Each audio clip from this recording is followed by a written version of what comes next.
Hi, my name is Jessica Pinn, and I am an advocate for better medical education in vulvar anatomy, especially clitoral anatomy. I have gotten 9 major medical textbooks changed, 2 anatomy apps changed, cadaver dissection tables changed, board certification for OBGYNs and plastic surgeons changed, consent forms for plastic surgeons changed, website content for the American Society of Plastic Surgery and the American College of OBGYNs changed. My goal is to get doctors better educated on vulvar anatomy so that they don't accidentally harm women due to ignorance of vulvar anatomy. I have been on The Daily Show. They gave me this trophy for my contributions to Cliterature.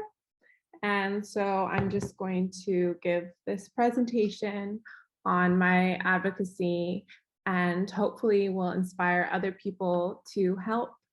All right. So what I do is I get medical cliterature updated. Cliterature is something that The Daily Show came up with when they interviewed me. The clitoris needs champions. Every once in a while, an ordinary person goes above and beyond to change the world.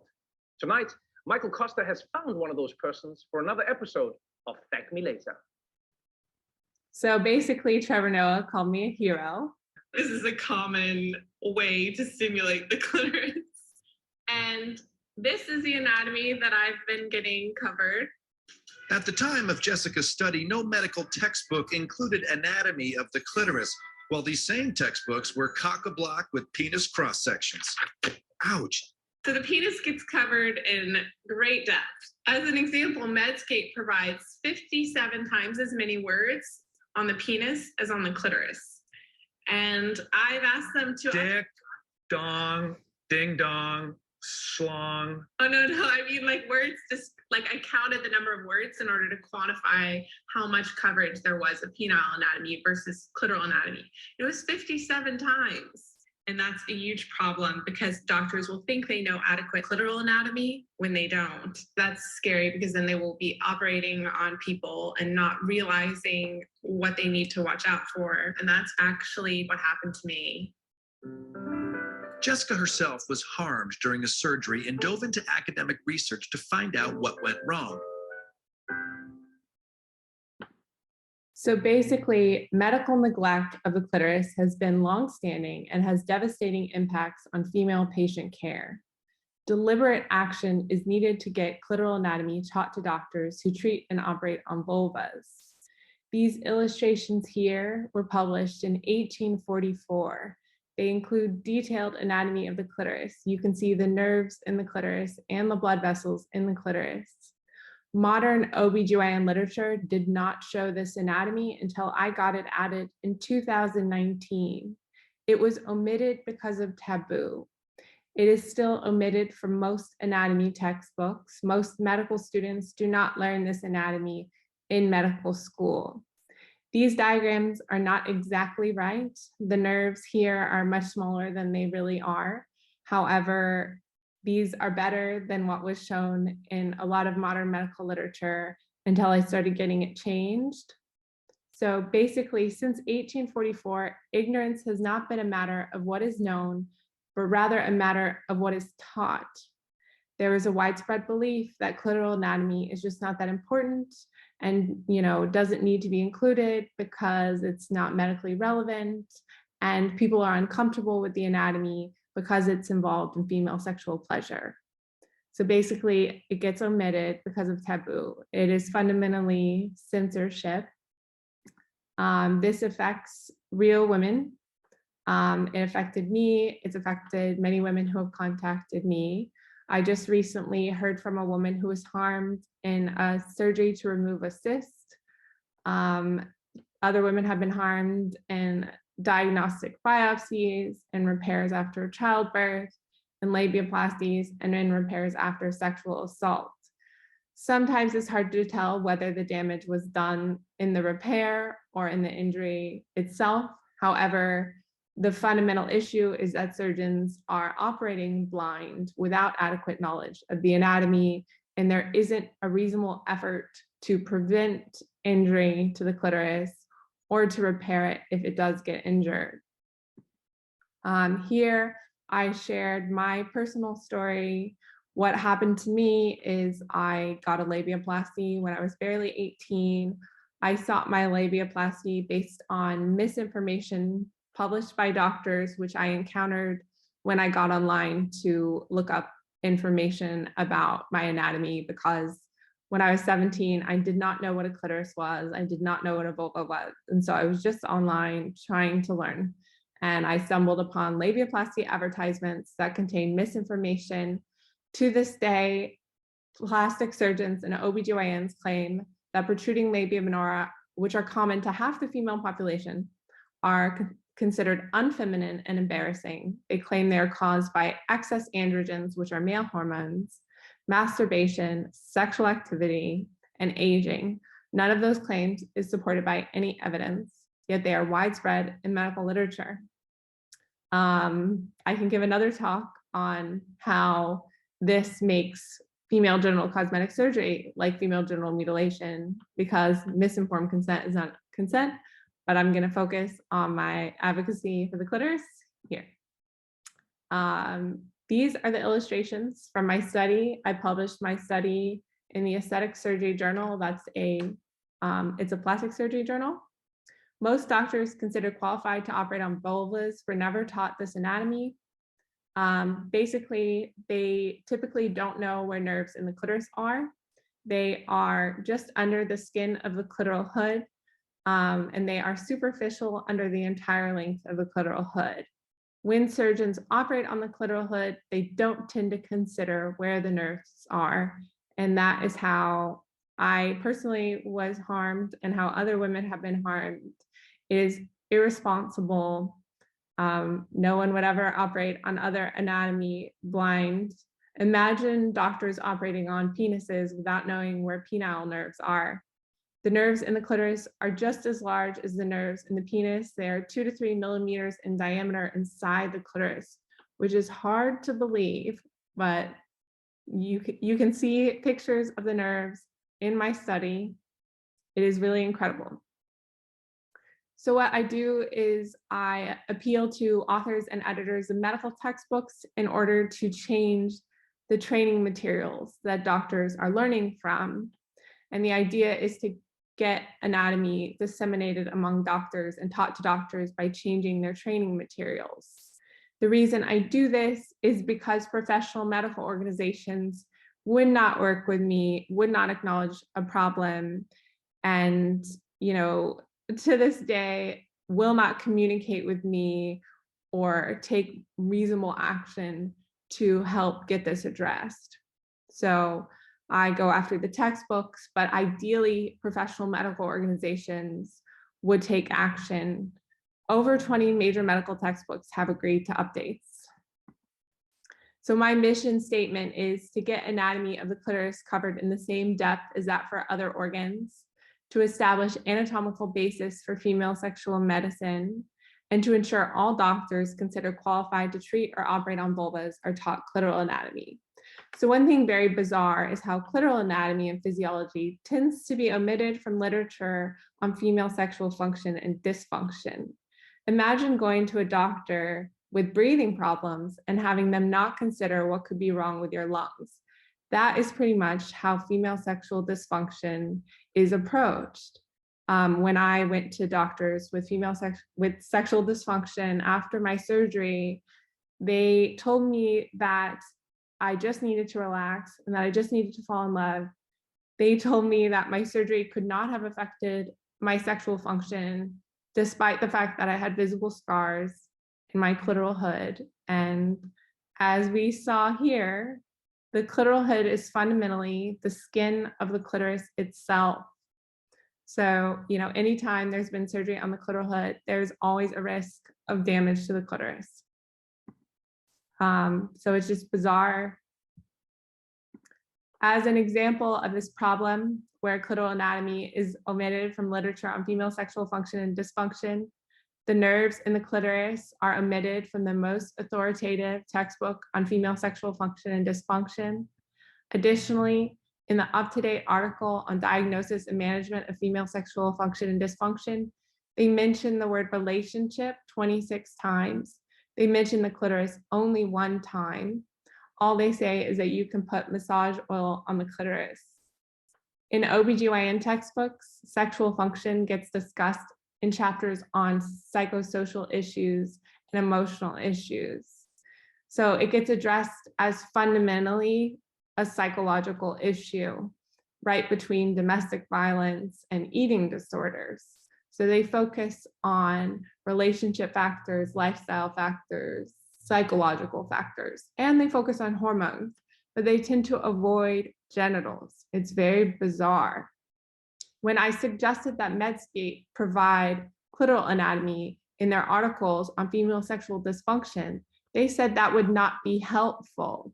What's interesting is in their articles on male sexual dysfunction, they say it's really important to understand anatomy of the penis. So this is one of the biggest victories I've gotten. This app called Complete Anatomy by Elsevier is the #1 anatomy app in the App Store. It shows the anatomy of the clitoris and penis in equal detail, side by side. This is what I want to see in all major anatomy textbooks, on all major anatomy apps. So this is my goal for how the clitoris gets treated in all of medical literature and in all medical resources. It's not exactly right, but it's really good. And it did happen in response to my emails to them. Here's the first OBGYN textbook I got updated. You can see how in the previous editions, all they showed was this. They didn't show any detail for the clitoris at all. They definitely didn't show the course of nerves in the clitoris, and they didn't describe the course of nerves in the clitoris. However, elsewhere in the textbook, they did describe cutting the dorsal nerves of the clitoris on purpose in surgeries to make the clitoris smaller for aesthetic reasons. Here is what the anatomy looks like in the new edition. They show detailed anatomy of the clitoris. You can see the nerves in the clitoris. This is not exactly right. The skin of the clitoral hood obviously does not go all the way around the clitoris, and the deep arteries of the clitoris are not here. They should be in the middle. This is another textbook I got updated. You can see how prior to the update, they did not show the course of nerves and vessels in the clitoris itself. They did not show detailed anatomy of the clitoris. Now they have a cross section and they show how the nerves are right under the skin of the clitoral hood. Unfortunately, I was not able to get them to change how they recommend a dangerous technique for labiaplasty, and they show a woman's labia minora getting completely removed. Here are 2 more textbooks that I got updated. This illustration is not exactly right, but again, this is an amazing update. They now show much more detailed anatomy of the clitoris.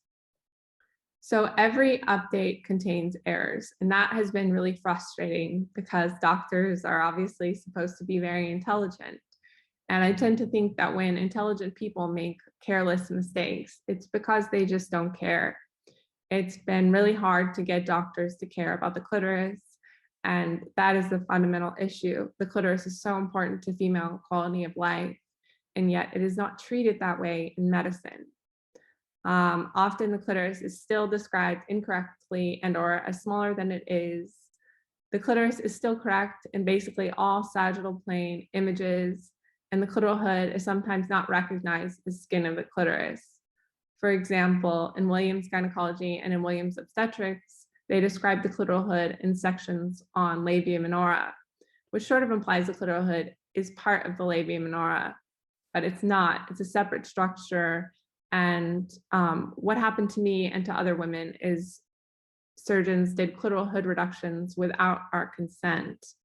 And I think that that happens due to confusion about how the clitoral hood is not the labia minora. They are 2 separate structures, and the clitoral hood is fundamentally the skin of the clitoris.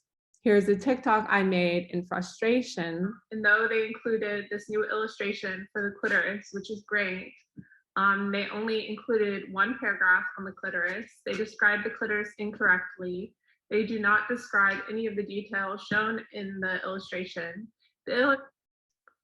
So here's another textbook that got updated, but they still censor the clitoris from all midline sagittal plane images. They don't mention the clitoris a single time in the text. They don't acknowledge any sort of possibility of tears of the vulva in childbirth. So that is very strange, because during the course of my activism, I have heard from many women who have reported tears to their labia minora, their clitoral hood, even their clitoris.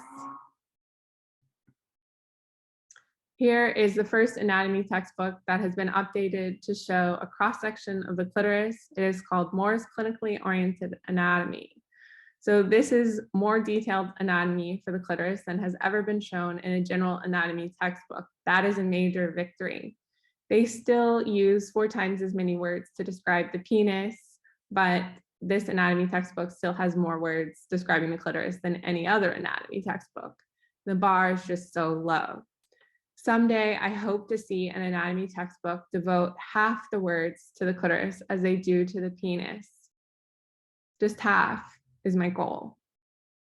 It's a low bar. Unfortunately, in this textbook, they still have the clitoris censored from some midline sagittal plane images. You can see how there's no reason to omit the clitoris here. It's only done for some kind of sense of propriety, right? It is censored here because of taboo, and this should not be happening. Taboos should not influence science. One of the things I've done is I've gotten the American Board of OBGYN to update their maintenance of certification for OBGYNs. Basically, OBGYNs get credits for reading this study of the clitoris and answering questions. This study of the clitoris was done because I urged OBGYNs to do it. It should be required for all OBGYNs to learn this anatomy. However, the American Board of OBGYN has decided it should only be optional. I have this petition to get the American College of OBGYN to dictate that the nerves in the clitoris be taught. They refused. I don't know if this petition will ever work, but maybe it will if enough people sign it. There's actually an ethical obligation for doctors to speak up when their colleagues are harming patients and engaging in negligent practices. So there actually is an obligation for doctors to speak up about how clitoral anatomy isn't taught, about how surgeons operating on vulvas don't know it. And so you have to ask yourself, why is it that a harmed patient is having to leave this cause? And why is it that so many doctors are silent on this issue? Has been really hard to explain why it's so hard to get doctors to help advocate for the clitoris. One thing that happened recently is this illustration of a midline sagittal plane of the female pelvis of a pregnant woman went viral, and a lot of doctors were super happy about it because it shows Black skin. And so the idea was to increase representation, right, of different races in medical literature. However, this illustration looks exactly like female genital mutilation. The illustrator admitted to copying it from an illustration of a white woman and altering the genitals. So this was done intentionally. No doctors noticed. When I brought it up, they called me names, they called me racist. And they urged people to report me and to complain to the Daily Show for having me. It is disturbing how many doctors participated in disparaging me on a post that claimed I didn't know what I was talking about because the illustration was clearly off center. You can see that this illustration is midline. There's a urethra, there's a vagina. These are all midline structures. So you have to ask yourself why doctors would corroborate blatantly false information just for the purpose of trying to discredit me and disparage me online. It is unethical for doctors to be spreading false medical information online. It is bizarre that no doctor stepped in and said, hey, like there's a urethra. This is obvious, you know. And you don't have to be a doctor to understand that this plane is in the middle of the body. I am grateful to the doctors who have shared clitoral anatomy. I wish that clitoral anatomy could get as widely shared as the incorrect illustration of the female pelvis was. But it has been very difficult to get doctors to help share clitoral anatomy and talk about how it wasn't taught. It would be really amazing if more doctors could just retweet this pin tweet and say, you know, I wasn't taught this anatomy in medical school and it should be taught. Just having doctors get behind that would be amazing. Yeah. Some doctors generally do not know what they don't know. This was a tweet from Jen Gunter in 2018. She disagreed with my assessment of the state of medical textbooks. She said an article that I wrote on how clitoral anatomy was omitted from OBGYN literature was poorly researched. It wasn't. She asked what OBGYNs I interviewed for my article. I didn't interview any OBGYNs. I just looked at their literature, right? So I looked at their textbooks and I looked at their journals, and the anatomy of the clitoris, detailed anatomy of the clitoris, was missing. The nerves in the clitoris were missing from OBGYN literature. So I didn't have to interview any OBGYNs to be able to tell that there was a major problem with ignorance. And in my experience, doctors do not admit what they don't know. The only way that you can get them to demonstrate ignorance is by playing dumb and asking them what the anatomy is. And if you do that, they'll describe it incorrectly. But if you don't do that, they tend to just say, of course I know that. And so, yeah, it's a little disturbing. Anyway, here's an example. This is a textbook called Female Pelvic Medicine and Reconstructive Surgery. And in it, the clitoris was mislabeled and the nerves in the clitoris were omitted. And the clitoris was described incorrectly. And this is despite the textbook having 4 female editors. So often the media presents this as an issue of men versus women. It's not. Women are just as likely to omit the anatomy. Women are just as likely to resist teaching it. It's really been strange. It's not what I suspected. Sometimes omissions are intentional. So this guy, Peter Brennan, omitted the anatomy of the clitoris on purpose. Here you can see 1,680 words were devoted to describing the penis. 33 words were devoted to describing the clitoris. Detailed anatomy of the clitoris was left out, even after I urged him to include it. Medscape's omission of clitoral anatomy is also intentional. I had a Zoom meeting with them over 2 years ago, and I sent them a bunch of resources, and they decided to not include clitoral anatomy. There are 57 times as many words on the penis as on the clitoris. Detail for the clitoris, including the basic structure, nerves, and vasculature, is missing. 10 illustrations show detail for the penis, 0 show detail for the clitoris. So what this all results in is surgeons are operating blind. Here is an expert in female genital cosmetic surgery. He's an OBGYN, and he's describing the anatomy incorrectly. He says the nerves of the clitoris are nowhere near the tissues of the clitoral hood. If you all remember, the anatomy actually looks like this. So you can see that the nerves are very near the clitoral hood. They're right under the clitoral hood. So you have to ask yourself, how is it that this guy, who is an expert on female genital cosmetic surgery and who is an OBGYN, doesn't know this? This image here, was the only anatomy provided in the article on labiaplasty and clitoral hood reduction on Medscape. So they did update this article with more detailed anatomy at my request. However, though they updated the anatomy to include the nerves in the clitoris, they also updated the article with more misinformation on what causes labial hypertrophy. That's what they call protruding labia minora, which half the female population has. And so in addition to saying that it's caused by aging, sexual activity, and male hormones, they also say it's caused by horseback riding, and infections. Those are all lies.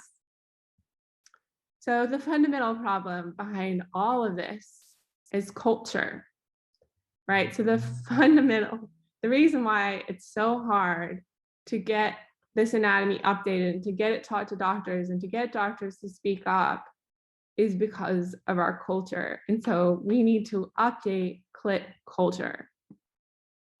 So the root cause of all of these problems is sexual double standards. So the way that we see this is medicine approaches women as baby makers and avoids vulvas. In the top OBGYN surgery textbook, again, it said a lack of clitoral sensation doesn't seem to affect patients' later sexual behavior. That was after a procedure where they cut the dorsal nerves of the clitoris on purpose and rob basically infant girls with clitorises determined to be too large of clitoral sensation for the rest of their lives. So one of my followers, she had that done and she has no sensation and she's never had an orgasm. So this is just, I mean, it's horrible. And it, you know, what we have going on here is female genital mutilation in the West. There is an emphasis on emotional factors in literature on female sexual dysfunction. Like I said before, instead of focusing on how our genitals work, they focus on our minds, right? So if a man goes to the doctor with sexual dysfunction, the doctor tries to figure out what's wrong with his penis. If a woman goes to the doctor with sexual dysfunction, the doctor tries to figure out what's wrong with her brain. Cultural suppression of female sexuality biases medicine, and medicine reinforces cultural suppression of female sexuality.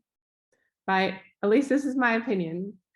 What I'm trying to say here is that doctors exist within our culture and they are biased by our culture. So people, you know, people on my social media, they always want to know, how can it be that this anatomy gets omitted because of taboo? And it's, you know, clitoral anatomy gets omitted from medical curricula for the same reason it gets omitted from sex ed. Science is biased by culture. So there are all these patterns of what I would call cultural female genital mutilation. Women call vulvas vaginas, defining female genitals as a birth canal and cavity for male pleasure, right? So we omit the vulva from our language, from our conceptualization of female genitals. We conceptualize female genitals as most fundamentally a hole, a birth canal. And we do this because, you know, it emphasizes that women are most fundamentally reproductive, most fundamentally here for male pleasure instead of for our own, right? Because it's the clitoris that is the most reliable route to female orgasm and to female sexual pleasure. And the vulva is how women get sexual pleasure. We also get pleasure from our vaginas, but the reason we censor the vulva from so many things is because it's associated with female sexual pleasure, and it isn't about giving males pleasure, and it isn't about delivering babies. When we say the clitoris is just for pleasure, we minimize its functional importance. And this is really damaging, and I will get to that. We also draw the clitoral body smaller than it really is in art and in medical illustrations. The clitoris is consistently minimized in art and medical illustrations. You can see here this length. So the average vulva has a clitoral hood that is about a third of the length of the vulva. And you can see here that this clitoral hood, so the clitoral hood is basically the length of the external clitoris. The clitoris is under the entire length of the clitoral hood and a little bit under the mons. So basically it's the clitoral body and the glands. And it's much bigger than this illustration allows in the vast majority of women.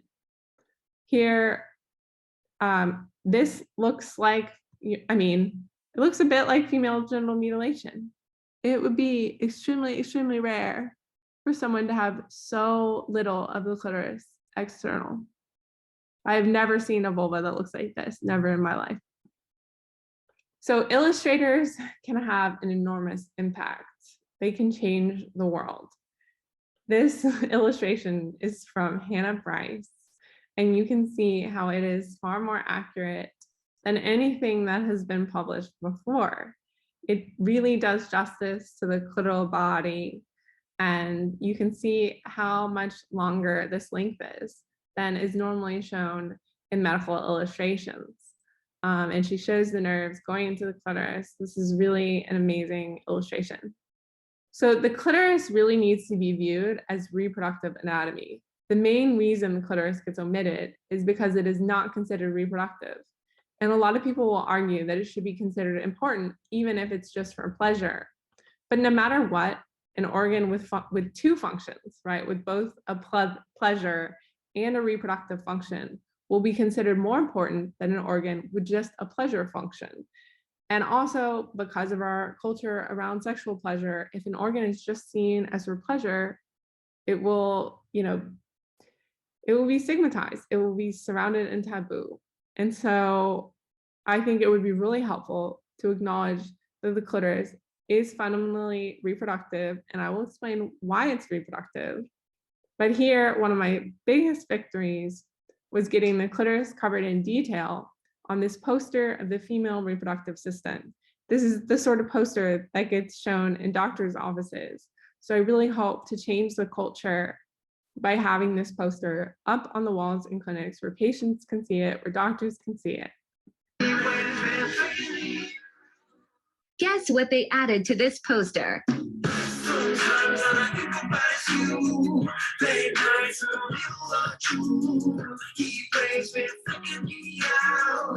go over the facts. We know that the #1 reason you and females engage in reproductive activity is for pleasure. And we know that the organ most responsible for female sexual pleasure is the clitoris. Therefore, the clitoris is the organ that motivates reproductive activity for human females. Denying a reproductive role of the clitoris is fundamentally a denial of female sexual agency. We also know that women who do not orgasm during sex do not experience an increase in their oxytocin levels. Women who do orgasm experience a significant increase in their oxytocin levels. Oxytocin is the bonding hormone. Pair bonding is a function. Women who do not orgasm are literally less physiologically capable of pair bonding. That is relevant. We also know that clitoral stimulation induces physiologic changes that make conception more likely. We also know that clitoral stimulation helps facilitate lubrication. Lubrication tends to make penetration easier and less painful. That is a reproductive function. We also know that the claim that there are 8,000 nerve endings in the clitoris comes from a study of cows. This research has not been done on humans. Let's not pretend that it has. So given all these reasons, it's actually really crazy that we don't consider the clitoris reproductive. The fundamental assumption here is that women would have sex and reproduce even if they didn't experience pleasure. And there are parts of the world where they practice female genital mutilation and women still have sex and they still reproduce. But this requires entire systems of coercion, right? So women in these cultures, they're basically getting coerced into having sex that they don't want because that's what culture expects of them.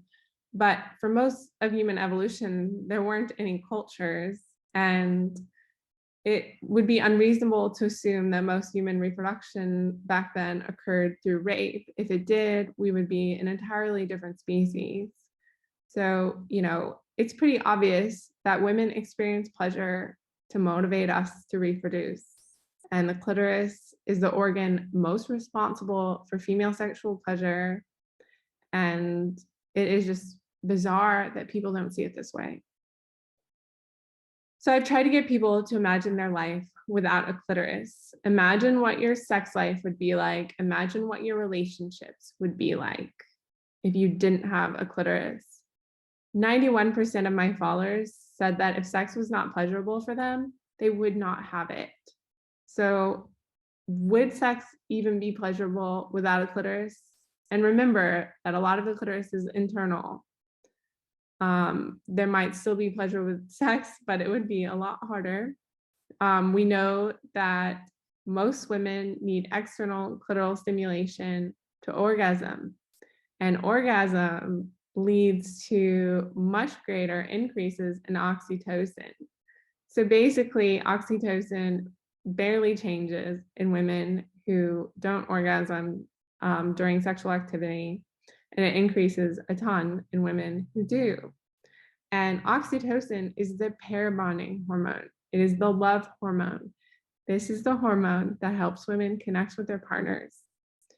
So if you don't orgasm, you are physiologically less capable of connecting. You are physiologically less capable of bonding.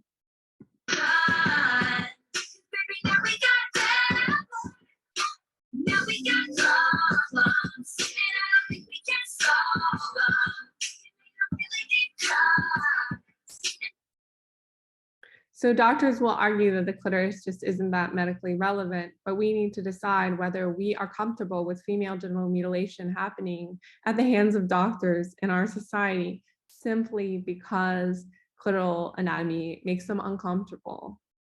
That is not reasonable. And the clitoris is important to female health for so many reasons. Social media is a very powerful tool for advocating, for disseminating information. It would be amazing if doctors could speak up. So doctors made med bikini go viral, and then recently they helped make that illustration of a black skinned woman go viral. Why can't Metaclit go viral too? Or maybe not Metaclit, but why can't illustrations of the clitoris go viral? The way the harm I suffered from 17 years ago is still not considered worth preventing is an affront to my dignity, the dignity of others harmed, and the dignity of women who will be harmed in the future. So this is still happening. What happened to me is still happening. And there is nothing done to prevent it. And it's just so easily preventable with education.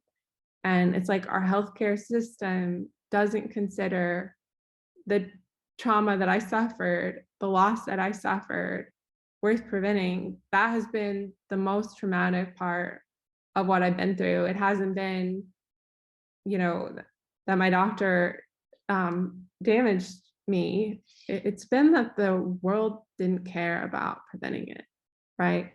Because accidents will always happen. But this isn't really an accident, right? Because this is willful.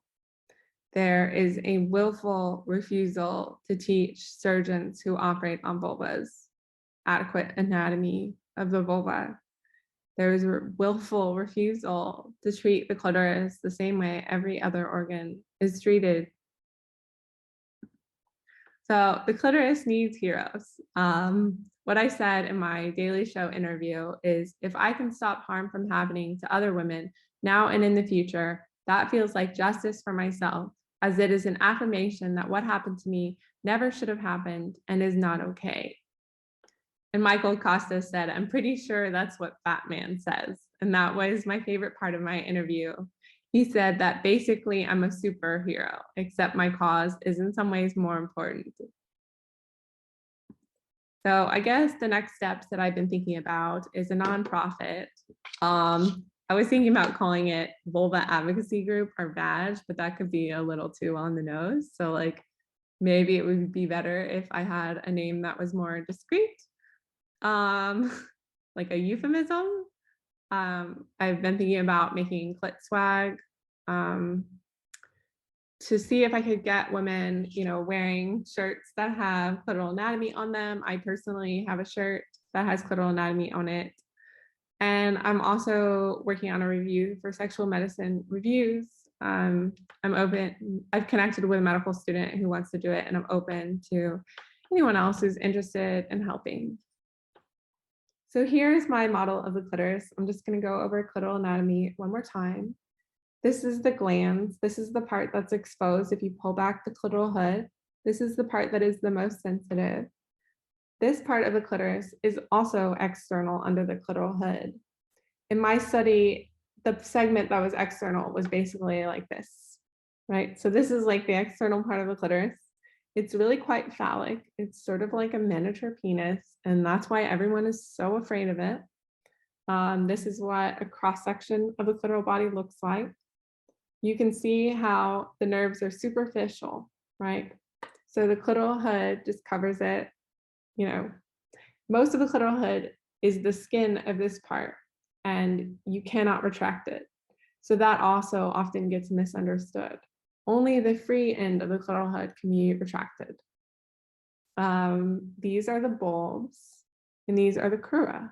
And basically, this is all internal. And that's why when medical illustrations just look like this, they basically look like female genital mutilation, because this is what they do in female genital mutilation, as graphic and disturbing as that is. Here's also a giant cross section. The artist, Stephanie Grubel, made these for me. You can buy them from her. So here's just a giant cross section. And this is shown everywhere for the penis, and it has only been shown for the clitoris since my advocacy. And I would like to get it widespread.